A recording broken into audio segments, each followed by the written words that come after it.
OBC हा भाजपचा DNA असं भाजपचे नेते म्हणतात। मग ओबीसी आरक्षणाला धक्का लावायचा की नाही हे भाजपनंच ठरवावं, मंत्री छगन भुजबळांकडून स्पष्ट।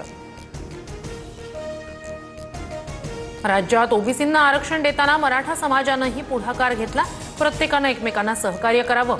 भुजबळांच्या नाराजीवरील प्रश्नावर राधाकृष्ण विखे पाटील यांचं भाष्य।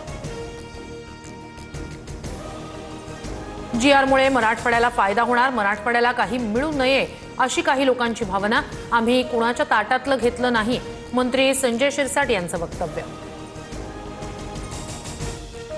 मुख्यमंत्री फडणवीसांचा संयम वाखाणण्याजोगा, खासदार संजय राऊतांकडून पुन्हा एकदा फडणवीसांचं कौतुक।